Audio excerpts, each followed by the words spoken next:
Let's check the book of Corinthians, Second Corinthians chapter Second Corinthians chapter 5 verse 16.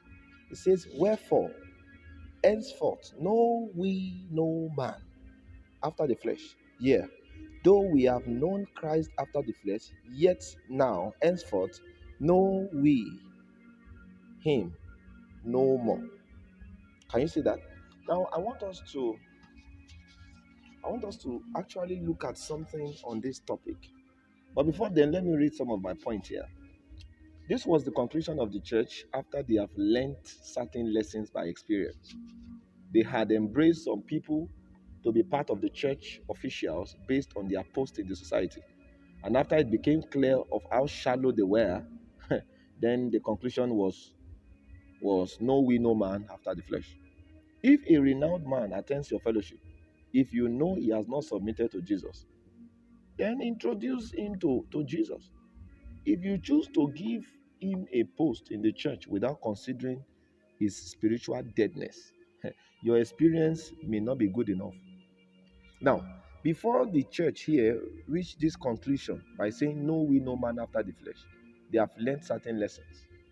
Certain people have come into the church, certain people with big offices, highly placed people in the society, have come into the church, and in their way to honor, they gave them certain offices in the church. And in no time, they discover several ungodly things that is happening.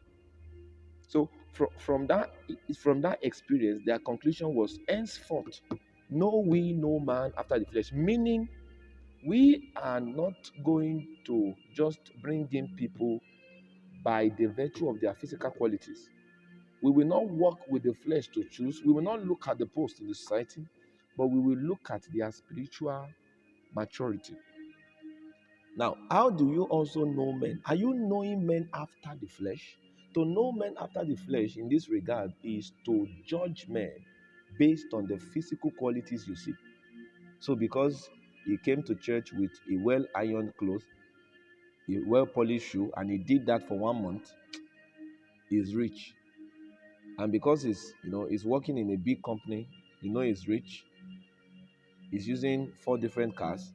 Now, because he has 4 different cars, he's qualified to become a pastor. You know what you are doing? You are trying to know men after the flesh. And the consequence of that will be dangerous, if not deadly. That is why many people have gone into a relationship and they ended up in a marriage that has been frustrating their life and destiny. Why? Because they choose to know men after the flesh. Don't judge men with physical things. There are certain things that you don't need to learn by experience. You just have to see what God is saying and obey and save yourself from certain, painful experience that you should not have had. Are you with me? So don't wait until you are in trouble before you learn how it feels to be in trouble. Are you there? Know we no man after the flesh. So don't judge men by the flesh. Don't judge them by the physical things you see. Not everybody can be embraced into your life. You have to be careful. I pray the Lord will help us in the name of Jesus.